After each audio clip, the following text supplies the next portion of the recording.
Meus amigos, terminou. Após 2 dias de trabalho, finalmente eu terminei a montagem dessas duas baterias de 48 volts, cada uma com 16 células de LiFePO4 de 314 ampere-horas. Vocês podem ver como ficou a bateria. Aqui, a parte de vidro, dá para ver a célula, como podem ver. Aí é o voltímetro permanente que eu coloquei. Se porventura o fusível que eu vou mostrar que está lá atrás queimar, esse voltímetro apaga, então já fica como um sinalizador de indicação do estado do fusível, se está bom ou não. É isso. Essa bateria já assim completa, ela tem quase 100 kg de peso. Esta é a segunda bateria, também mesma coisa. Aquilo vermelho é o botão liga e desliga da BMS. Ambas as baterias têm visor de vidro. É possível do lado de fora ver como é que estão as células, de modo que a gente consiga ver de forma preventiva se tem algum bicho, algum inseto lá dentro que possa vir causar algum tipo de mau funcionamento das baterias. Quero vos mostrar a parte traseira. Vocês podem ver a parte traseira. Este aqui é o fusível. Este aqui é o disjuntor DC. O fusível, se queimar, é facilmente removível. Tá vendo? Um fusível de 100 amperes. É só tirar esse parafuso. Este aqui, esta porca. E retirar o fusível e colocar o outro. Então, muito simples de fazer a troca. Na outra bateria que eu tinha montado há alguns meses atrás, desta mesma capacidade, eu tinha colocado o fusível na parte interna. Mas eu entendi que colocar o fusível na parte interna não ia ser muito seguro, porque se o fusível vier a queimar, a pessoa leva mais tempo para perceber. E então, já ele estando do lado de fora, é possível que a pessoa perceba, o usuário perceba mais facilmente. Esta aqui é a parte traseira da segunda bateria. Eu não coloquei o disjuntor DC, somente o fusível e os bornes. Este borne, eles suportam até 100 amperes de corrente. Como esta bateria vai operar com um inversor de 5.000 watts em 48 volts, então 100 amperes é mais do que suficiente. Não precisa mais do que isso. Ambos os fusíveis são de 100 amperes também. Na verdade, 125 amperes, um pouquinho acima. Eu tive um pequeno contratempo, não é, pessoal? Durante a montagem dessas células, dessa bateria, ao cravar esses cabos de 25 milímetros, não sei se é devido à força que eu apliquei nesse alicate de pressão, né, ele acabou partindo. E como eu precisava terminar isso ainda esta semana, eu tive que comprar um segundo, enfim. Mas a loja aqui me deu um desconto de 20%. Então, valeu a pena. Agora eu tenho 2, mas eu não sei se dá para soldar. É um tipo de material que não chega a ser ferro. Aqui nós chamamos isso de ferro fundido. E é difícil de soldar isso. Mas eu vou investigar um pouco na internet e ver se há alguma solução para isso. Agora eu quero vos mostrar a parte interna da bateria, como é que está ligado. Então, pessoal, aqui está a parte interna das duas baterias. Vocês podem ver. São 16 células, cada fileira com 8 células, né? 1, 2, 3, 4, 5, 6, 7, 8, então 16. Todas elas ligam diretamente à BMS. Eu utilizei uma BMS JK de 150 amperes e corrente de balanceamento de 2 amperes. Elas estão sob compressão através dessas hastes e aqui são os cabos de ligamento. Tá vendo, pessoal? Muito bem montado. Apliquei o torque certinho um torque adequado. Então, as células estão bem apertadas.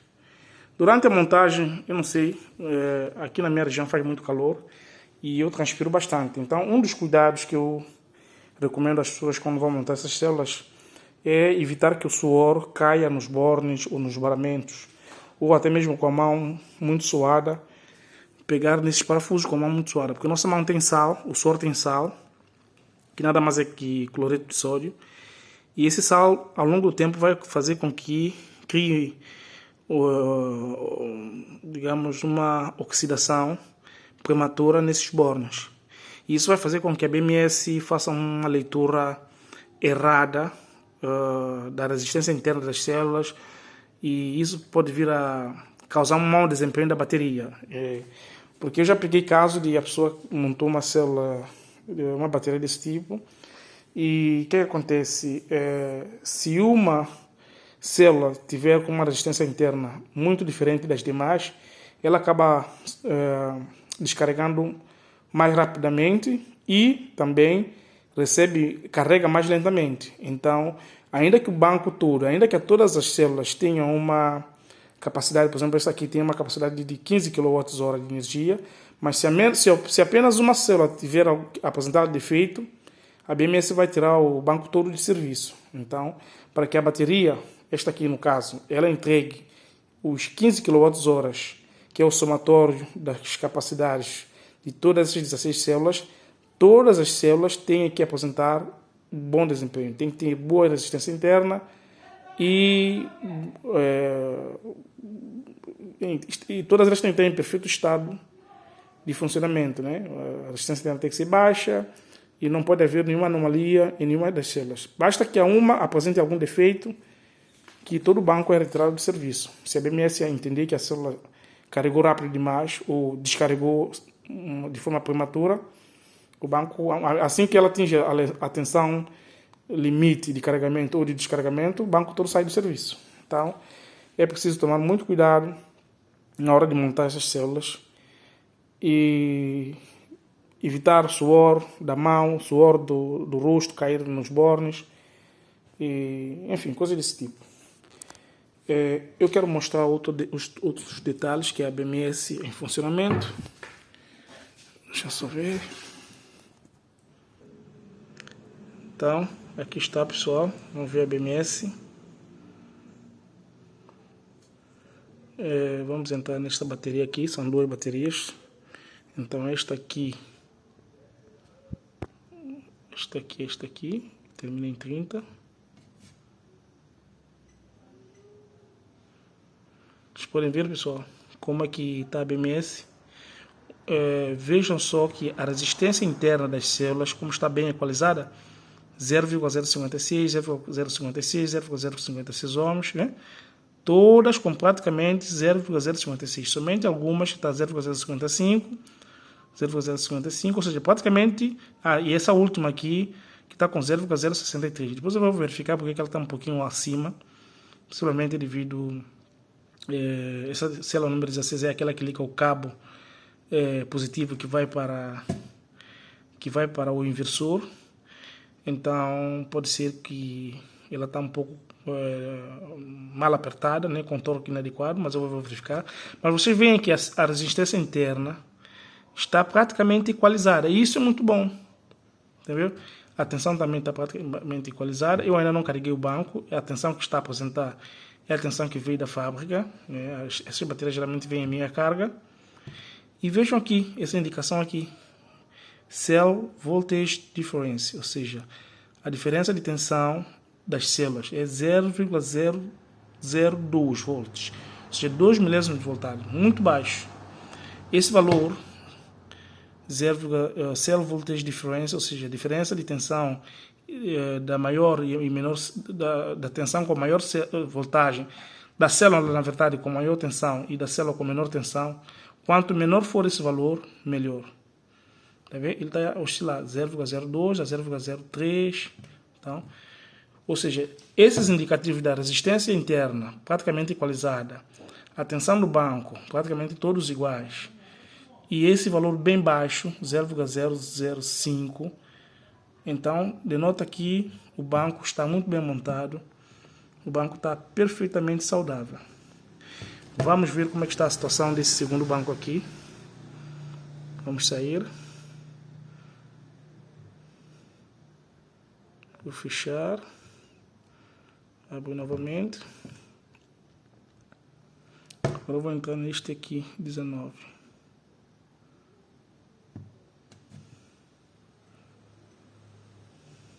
Então, este aqui já é o segundo banco, né? Vamos ver como é que ele está. Tá vendo, pessoal? Ele está agora, o outro estava 0,056, esse aqui estava 0,057, 0,056, 0,057, ou seja, estava oscilando entre 0,055, 56, 57. Então, 3 milésimos de ohms de diferença, de variação, né? A tensão das células está praticamente equalizada, né? Todas elas com 3,24. E esta aqui ainda está melhor ainda, ou seja, cell voltage difference, ou seja, a diferença de tensão da célula com maior tensão para a célula com menor tensão está 0,001. Ou seja, isso denota duas coisas, que o banco não só foi muito bem montado e as células também estão todas em bom estado de conservação. Porque muitas vezes as pessoas, quando compram células de lítio, compram de vários lotes diferentes. Então a pessoa compra 2 células, depois manda vir mais 3, depois manda vir mais uma, enfim, até completar o pack de 16 ou 8 ou 16, e monta a sua bateria. Isso às vezes dá algum problema, porque por serem células de lotes diferentes, essa resistência interna acaba ficando muito diferente uma das outras, ou seja, a célula não vai haver uma equalização da resistência interna, porque uma célula vai ficar com uma resistência muito mais alta em relação à outra. E isso vai fazer com que uma célula carregue muito mais rápido ou descarregue muito mais rápido em relação às demais, e vai fazer com que esse valor de cell voltage difference permaneça quase sempre muito alto. E assim, a célula com maior resistência interna, ou seja, com maior ciclos maior ciclagem ou mais desgastada, é ela que vai definir a capacidade do banco. Porque ainda que você, por exemplo, esse banco tem 16 células. Imagina que na célula número, por exemplo, vamos ver qual é a célula aqui que tem maior resistência interna. Vamos, por exemplo, célula número 4. Está 0,057. Imagina que a célula número 4 tivesse uma resistência interna de 0,100. Então, isso implicaria que a célula número 4 está mais desgastada, ou seja, ela está mais envelhecida que as demais. Então, ela ia carregar muito mais rápido, e ia também descarregar também muito mais rápido. Então, ela que ia definir a capacidade do banco.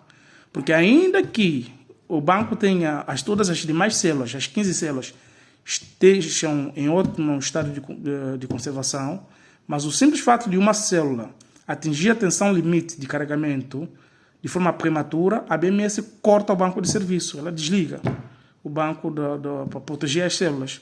E o mesmo acontece também no processo de descarregamento. A célula com maior resistência interna vai descarregar muito mais rápido. Então a BMS também, uma vez que uma das células atinge a tensão limite de descarga, por exemplo 2,6, todo o banco sai do serviço, ainda que as demais células estejam, por exemplo, em 3,24. Se apenas a célula 4 atingir, por exemplo, 2,6 primeiro, todo o banco sai do serviço. Então, a célula com maior resistência interna, mais desgastada, é ela que vai definir a capacidade do banco todo. Por essa razão que é muito importante, como eu faço, eu compro todas as células num lote só, todas as 16 de uma vez só, para garantir que eu tenha esses resultados ótimos. Todas as resistências internas, as 16 células bem equalizadas, uma diferença de tensão das células de 0,001, 1 milésimo de voltagem. Muito bom, pessoal. Então, o próximo passo agora é montar essas células, ou melhor, colocar essas baterias em serviço. Esta aqui, alguém pediu, eu mostrei a pessoa o meu projeto, a pessoa gostou e pediu que eu montasse. Então, eu montei, a pessoa vai vir buscar depois. E este aqui eu montei para mim, para meu uso pessoal. Eu até pensei em passar para meu pai, mas para meu pai, do momento, está não está fazendo, enfim, tem que comprar os outros equipamentos para instalar o sistema solar. Então, para já eu vou usar para mim e eu quero ver como é que vai ser o desempenho dessa bateria no meu sistema. Meu sistema no momento está desligado, porque eu comprei um novo inversor de 48 volts, meu sistema é em 24. Já não vou utilizar essa bateria em 24, vou agora utilizar aquela que eu acabei de mostrar, de 48 volts, com um inversor novo da Reliable, de também 48 volts.